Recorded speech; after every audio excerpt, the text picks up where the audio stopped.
Hey, what's up, y'all? This is me, Mr. Big Rose 11 again, and I'm here to give you a recap of the Deuce Season 3, Episode 3. I think it was Normal is a Lie. And you're thinking that everything is normal, but you just lying. I mean, living a double life, you're living a secret life or something like that. I mean, it's just you figure everything is okay, but nah, because I mean, you're still struggling with doing what you want to do, following demons and stuff like that. Even if it's painful and stuff like that. So it's like okay, I'm gonna start it off with this. All right. So in the beginning of this episode, we see Lori doing a music video from some fictional hair metal band. I mean, I don't know their name, but she is playing the video vixen. I mean, one of the video vixens. And after they had the band perform the song, one of the band members complimented on her saying you were amazing, stuff like that.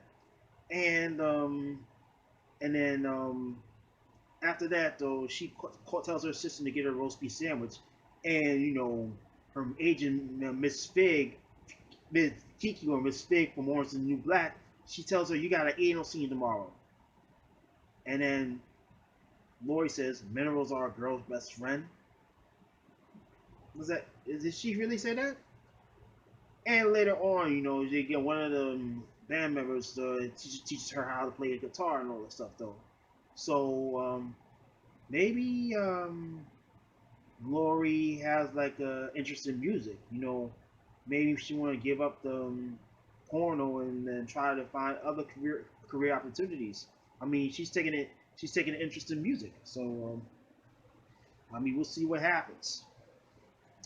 All right. So meanwhile, back in New York City, a man claimed to be Melissa's father shows up at the precinct, and I know, excuse me, a man shows up at the police precinct, and he tells the Karate Kid that he's Melissa's father, and he hasn't seen her in 19 years, like the 60s, something like that. So it's 85. So and he's seen her in a he's seen her in a porno, and so and he's seen her in a porno, and he recognizes her. So he wants Karate Kid to track down her daughter, and then you got the Karate Kid. He's gonna be like Magnum PI saying, "You pay me 200 a day plus interest."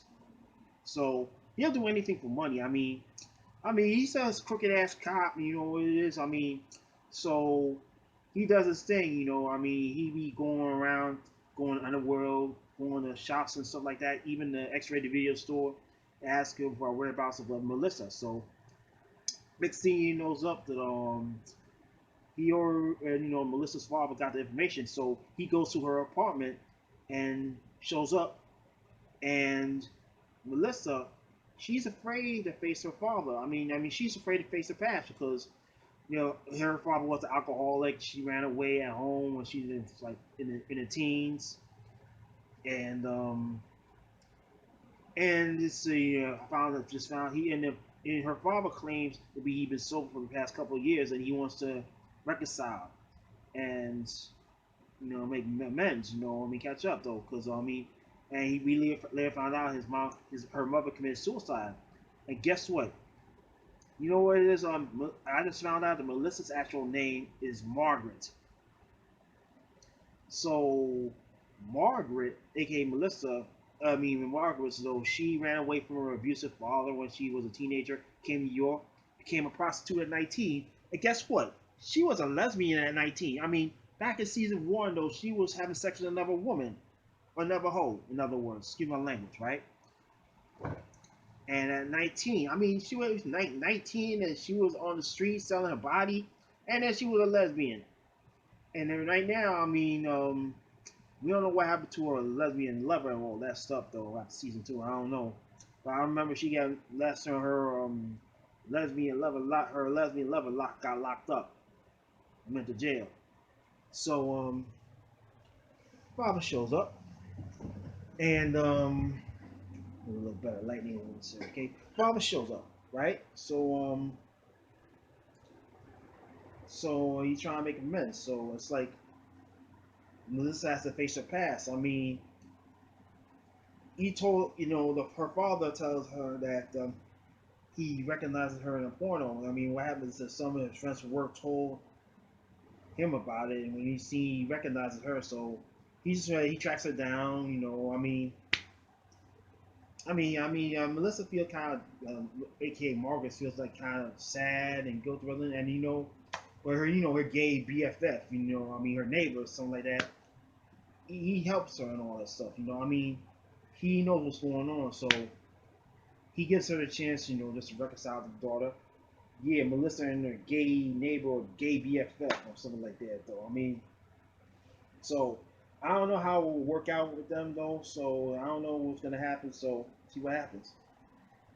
So meanwhile, though, let's get to Detective Lieutenant Alston, right?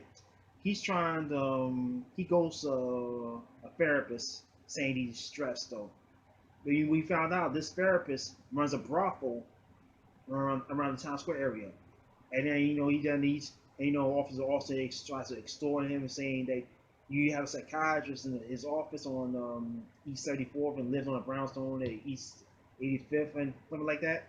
So he trying to get the dirt on this psychiatrist, and then he goes to Goldman, and they found out later that the guy refuses to sell his brothel, his property. So that's a little setback.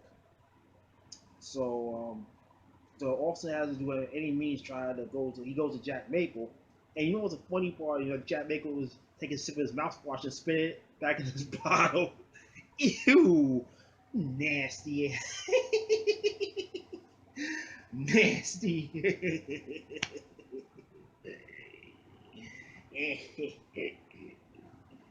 So, my goodness. So, let's move on now. Vincent and Abby, or oh no, Abby. Let's go. Let's see.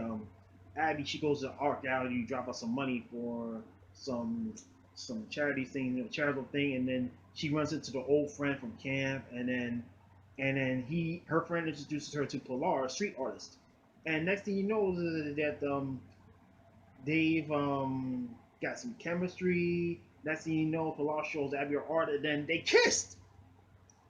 Abby is a lesbian.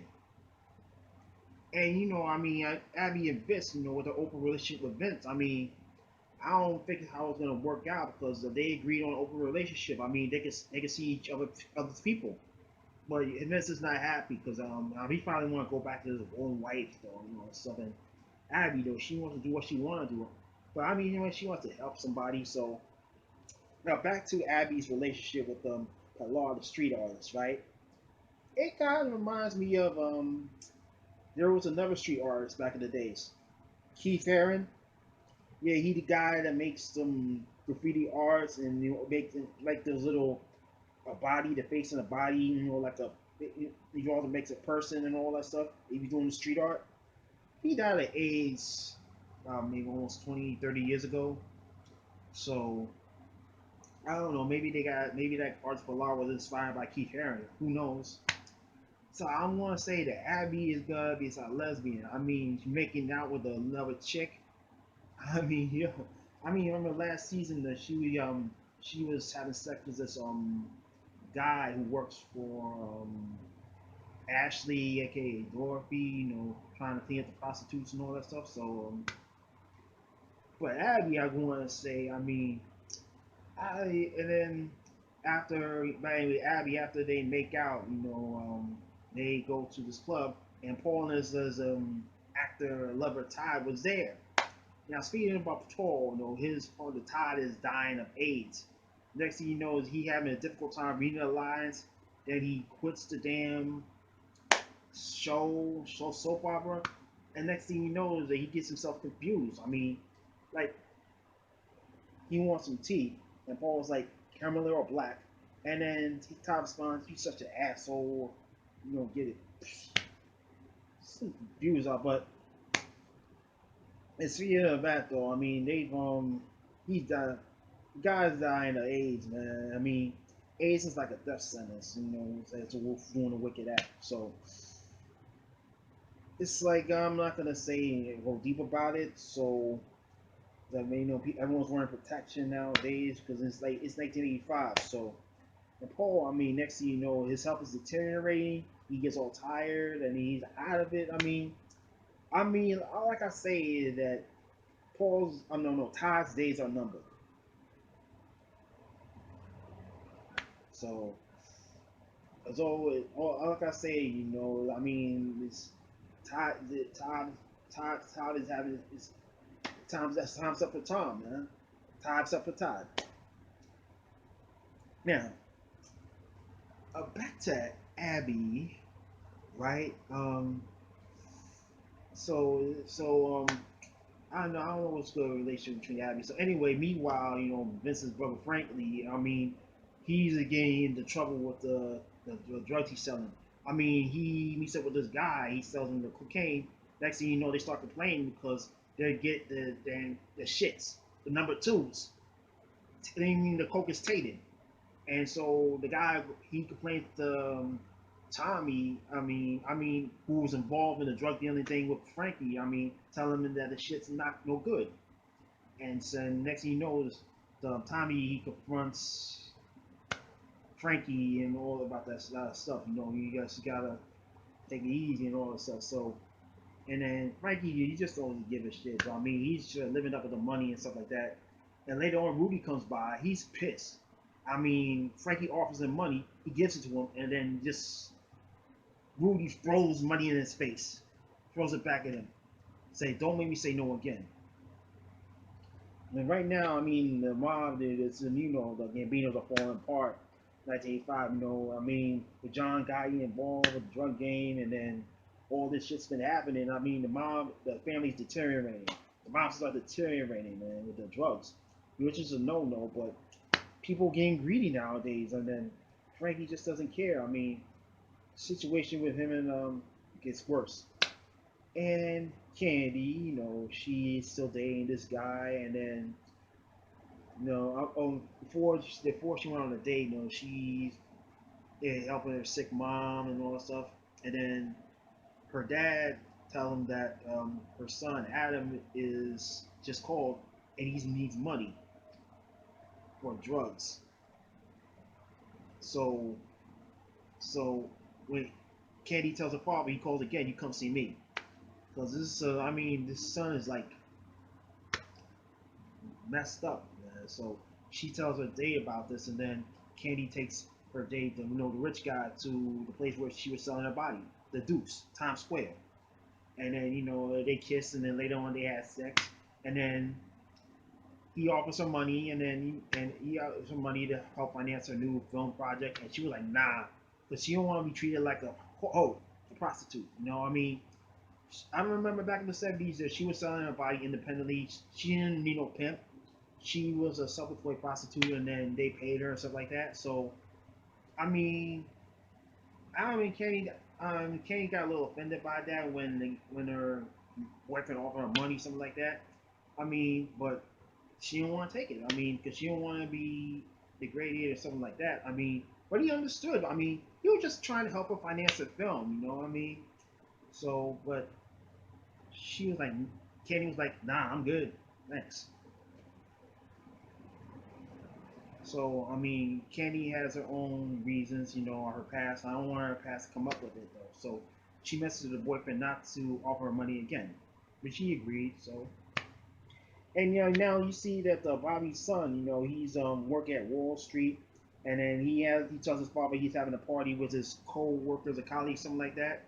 And then Bobby was like, nah, they taking advantage of you, man, for sex and hookers.